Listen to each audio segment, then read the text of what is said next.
So how does the safe use of hydrocarbons differ to that of handling carbon dioxide? Well, we've asked similar questions to Peter McQueen, a teacher of refrigeration at TAFE, and Kevin Lee, the Global Technical Manager for Heatcraft Worldwide Refrigeration. What equipment I can retrofit? No equipment can be retrofitted. Only equipment that has been designed and manufactured for carbon dioxide can have carbon dioxide installed. With CO2 it cannot be retrofitted because the equipment must be designed for the high pressures of the CO2 itself. How could I identify equipment containing CO2? Carbon dioxide is also known as refrigerant R744, so ideally I would look for identification on the system with some labelling. If there is no labelling on the equipment whatsoever, I would treat the system as though it contained a hydrocarbon refrigerant that is highly flammable. The equipment should be labelled with a label saying carbon dioxide or CO2 or the refrigerant number, which is R744. If it's not labelled, then you should exercise a lot of caution in establishing what the actual gas is. What are safety procedures required for handling the CO2? Carbon dioxide is classified as a 2RE refrigerant, as all other refrigerants that we commonly use are. So all PPE equipment is applicable, such as safety glasses must be worn at all times, protective clothing, which includes long trousers, long sleeve shirts and safety boots must be worn. It also must be remembered that carbon dioxide is an asphyxiant, which means that it displaces oxygen in the air and can lead to suffocation.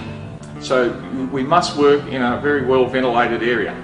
CO2 poses several major risks for technicians, and these can be broken up into three areas. Firstly, contact with liquid CO2 can cause cryogenic burns, so you should make sure that you've got all your personal safety equipment there, such as clean dry clothing. These should be a long cotton drill shirt, long trousers. You need to have clean, dry, waterproof gloves or leather gloves, and face and eye protection is critical as well. Secondly, although CO2 is a naturally occurring substance in the air we breathe, it's at very, very low concentrations, and exposure to higher concentrations, for example 3%, can cause hyperventilation, and if it gets up to 10% you can actually pass out into a coma, and if there's nobody there to rescue you, you'll die. So it's very important that when you're entering an area that potentially has leaked CO2 in it, that you wear a personal protection monitor that'll send up an alarm if there's high concentrations of CO2 present. And thirdly, you must only use the service hoses and gauges designed specifically for CO2, because it's much higher pressures than the standard R22 or 404A refrigerants you've used in the past. If you use those gauges and hoses for CO2, you run the risk of the hose bursting and causing injury. How do I reclaim CO2 out of the system? CO2, or R744 as we know it, is not classified as a controlled substance and therefore can be released directly to the atmosphere.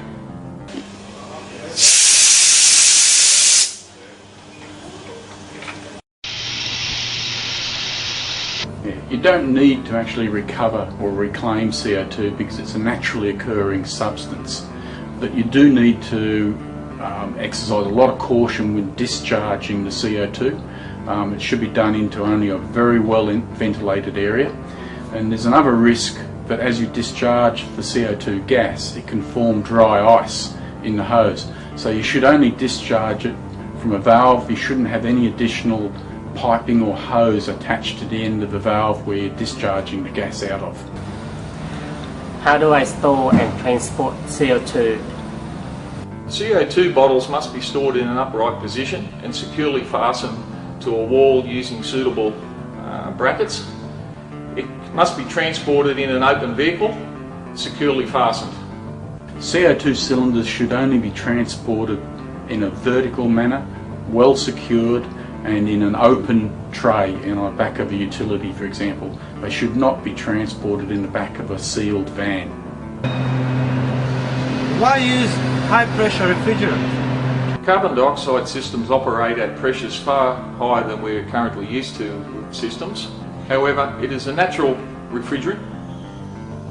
It has excellent refrigerant properties and has an ozone depleting potential of 0 and a global warming potential of 1. Although CO2 has very high working pressures and can cause serious injuries, it is an extremely good refrigerant.